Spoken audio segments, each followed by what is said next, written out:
Hi guys, welcome to this video. In this video, I'll explain to you what is our really special module, VARC Essentials, all about and how do you use it.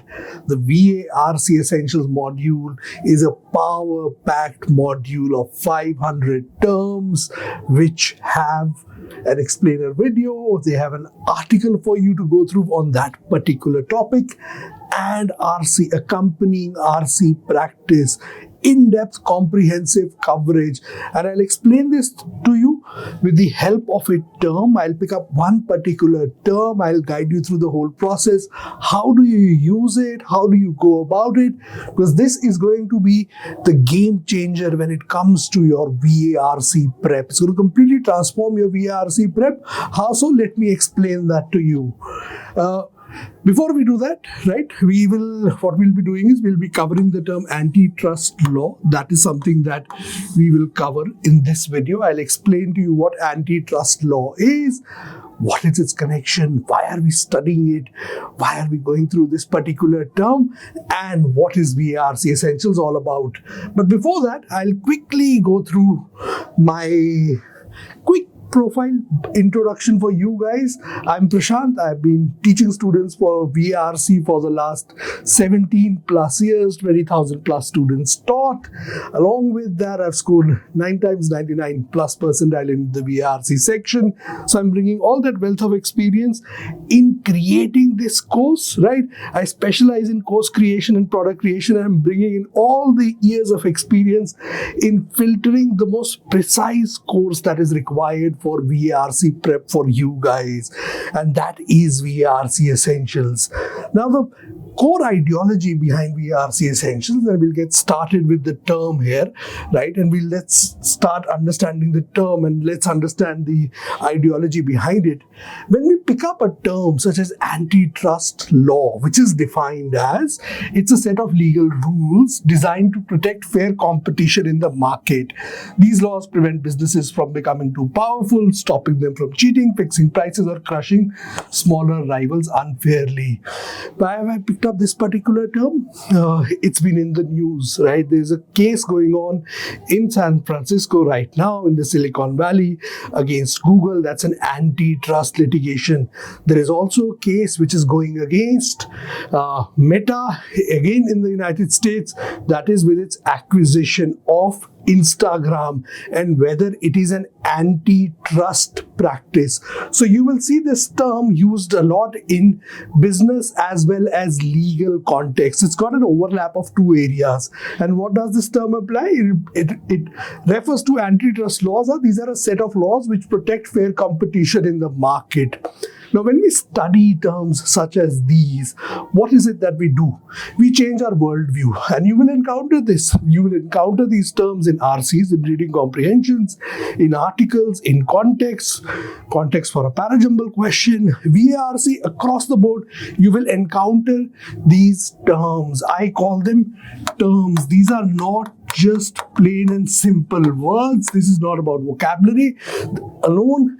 These are terms which have practical implications. And once you study, just imagine the power of this course. Once you systematically study terms, right?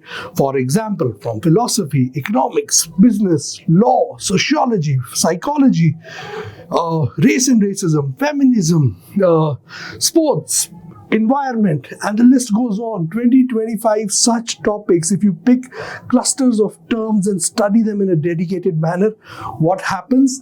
Your knowledge base, we'll write it down as KB, it gets completely transformed and your worldview expands. That is what we want through this course, right? Your knowledge increases, your worldview expands, and you understand more of the written word, you understand more context. Through this course, you get to know the most important terms, their practical implications, real world scenarios. For example, Meta and Google. We'll discuss this case in a little bit of detail. You get all these practical examples, you get to read articles, you get to solve RC. So you get this complete 360-degree coverage. Along with this, You get all the important thinkers on this particular topic. So when you encounter this content in reading comprehensions, you don't feel as if this is something alien to you. You all of a sudden, you've consumed all this content, and that's the intent behind VARC Essentials. How should you go about studying it? You should finish one set of terms from a particular field, identify the areas you are weak in, target those areas, dedicate weeks. For example, there are 3 sets of philosophy terms, 30 terms. Give yourself 2 weeks to consume that content. Those 20 articles, those 20 videos, those 20 reading comprehensions for philosophy, or 20 or 30. Give yourself that amount of time. 2 weeks for philosophy is sufficient. 1 week for economics, 1 week for business. This way, divide your prep into these clusters, into these groups, and dedicate time to these different sets from different subjects. That's how you go about it. That's how you complete this course, and that's how you derive best value from this course. Coming back to this term, so this is all about competition, monopolies, companies manipulating out there, doing these mergers and acquisitions just to manipulate the market, and antitrust law comes in to protect these. Why is it called the antitrust law? Because in the 19th century in the US, you had these huge companies called trusts, right? So the one company was Standard Oil by Rockefellers, right? So now, what they were doing was they were acquiring smaller companies and they were manipulating the prices. So legislation was created against these trust companies. So hence it was called antitrust. So it's anti-monopolies basically. So these became antitrust laws because of this reason, right? So this term came from the idea of breaking up these trusts that controlled prices, limited competition, and then these different acts were created, these different laws were created so that there could be fair competition in the market. Now the principles behind antitrust laws are very simple. First thing is you want to control the monopoly so that no one company controls the market. Price fixing does not take place in the market. Competitors, they don't form cartels and they don't fix prices. There's fair competition, because if prices are fixed, then there's manipulation of the markets. If there is manipulation of the markets, customers end up paying for it. So that is prevented. Mergers and acquisitions come under scrutiny. Big mergers, companies are approved to prevent unfair dominance so that companies don't dominate the market unfairly, and consumer welfare standards are maintained. So at the heart of these antitrust litigations, the core is that the welfare of the consumer should be protected. You should not have monopolies. You should not have these companies taking over a particular space. Examples of these. So for example, you've got United States versus Microsoft as one example of this. You've got the FTC, which is fighting, US regulators are fighting Facebook right now. This is actually happening right now, right? Where they are running a case against Facebook for its acquisition of Instagram and WhatsApp, because this, they feel, leads to unfair market domination. So Facebook is controlling all of social media. So that is unfair market domination according to the FTC, and they have filed a case against Facebook. Similarly, Google, because of its acquisition of Google Chrome, is facing a case as well, where they're saying because they are selling advertising as well, and they're dominating search, and they own the biggest browser in the world, which is Google Chrome, it's unfair market domination, right? They own the biggest search engine, Google. They have the biggest search browser. They run the biggest advertising platform, Google Ads. So that, according to the FTC, is unfair market domination, and they are using their market domination to control and manipulate the market. Hence, they are trying to force. There's in fact, a judge has given a ruling as well that Google should sell Google Chrome, right? So that's under antitrust laws itself. So that is the importance and the significance of antitrust laws. I hope you've understood the term, you've understood what it stands for. Now, in RCN terms, we'll be doing one more thing. For majority of the terms, there is also a table of related, a glossary of terms right at the end of the presentation, right at the end of the video. So for example, related terms to antitrust laws that you should know. One, monopoly, when a single company controls the entire market. Cartel, a secret agreement between companies to fix prices, control supply. Price fixing, what cartels do or what companies do when they form these cartels or groups. An illegal practice where companies agree to sell at the same price instead of competing. So this would lead to unfair market competition. The processes where business try to attract customers by offering better products or prices. So if price fixing takes place, market competition goes for a toss. That is something that happens. Then you've got an oligopoly, which is a market dominated by a few large firms, which can lead to limited competition. Then you've got mergers where two companies combine to form one. Consumer protection, laws and actions to ensure fair practices. Barriers to entry. A barrier to entry is the resistance a company faces in entering a particular domain or field, obstacles for new companies to enter a market. For example, high costs or regulations, right? Now, similar to price fixing, we've also got predatory pricing, where they set very low prices to draw out competitors, right? So you can have price fixing between different companies. You can have predatory pricing where you're using pricing to drive out other companies. And in all these scenarios, you will need strong market regulators, right? Government rules designed to manage how businesses operate and ensure fairness. So these are a set of related terms. Now, how do you go about learning these terms? You should make these flashcards where you have these cards, where you have a mind map or a flashcard of sorts. Place antitrust laws in the middle of it and have related terms mapped out, right? Make sure you make these notes while you are learning these terms.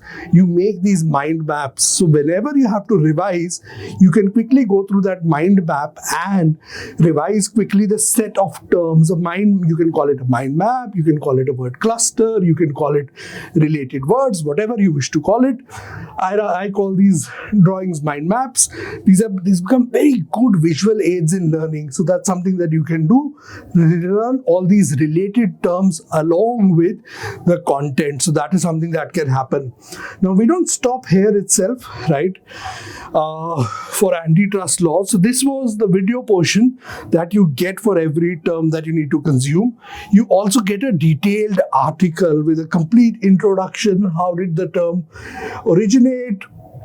This is like a mini Wikipedia for the term, right? A short, concise 2-page article, 2 to 3-page article, which gives the historical context, the definition, and then goes on to explain the core essence, the important principles which are being covered in antitrust laws in this particular case, the conclusions, the key takeaways, the key characteristics, and you find this is being done for every term. For all terms, you'll have articles structured in this manner. So how you should go about it is go through the video and then you go through the article for enhanced learning. So you need to learn more about the term, you go through the article. And then to put the cherry on the top, what we've got is, we've also got an RC which is based on the term. So you'll get a full passage which is based on this particular term. Again, the passage is again going to be based on antitrust law. So you get to read a second article on the term, reinforces your learning. So it covers the law in practical aspects, and then you've got a set of questions with it. Each question obviously has its correct answer. It has a detailed explanation and an option-wise analysis. So this way you get practice RCs for reinforcing your learning. Sum total, what happens through this VARC Essentials module, you get to learn the most important terms. Your knowledge base, it transforms, it totally changes, and one term at a time, you change fundamentally as a learner. So this is this is the course that I'm working on full time, and this is it's a kick-ass course for transforming your VARC prep. part of our VARC Essentials course in the full course package, and the full course package consists of other such gems as well. So this is just one of the high quality courses which has been developed by the iQuanta team. Along with this, you get the LRDI Essentials course, you get the non-engineers QA. These are all the different courses you get in as part of the iQuanta course. So it's not just one thing that you're getting, you are getting each and every facet of your prep. Whatever you require is being taken care of by the product. Then you've got Engineers VARC as well. That's another module that we have for VARC. Then you've got LRDI Inception as well, and QA conceptual videos. So a huge set of videos, video content which enables you to learn all the important things that you need to learn for CAT prep. Takes care of everything that you need. And these are special modules, right? And the iQuanta pedagogy of learning, you go through, you enroll in the course, you get access to the VARC Essentials, LRDI Essentials, you get non-engineers QA, you get live classes, you get, it's a dual pedagogy, so you get application classes where concept videos, easy questions, moderate questions, hard questions with shortcuts, with special tricks, techniques, all of that is covered, right? And the dashboard gives you assignments, Engineers VARC, LRDI Inception, 5,000 plus CAT level questions, and then you've got also the marathon sessions. So just look at the depth, the extent of content and resources available to you. Everything you need to crack the CAT exam, you've got it here in the iQuanta course. Along with this, obviously, we've got the iCAT mocks, we've got the detailed solutions, the IMA ABC practice badge, crash courses, the syllabus is covered 3 times. So just look at the extensive depth of prep that you have. It's a vast expanse. All you need to do is, you need to be regular, you need to make sure you consume these resources. And when you do, success is going to be guaranteed at the end, but you need to put in the hard yards. So put in the hard yards and you will grow as a learner, which is the most fundamental thing, right? At the end of the day, you should feel that you've grown as a learner.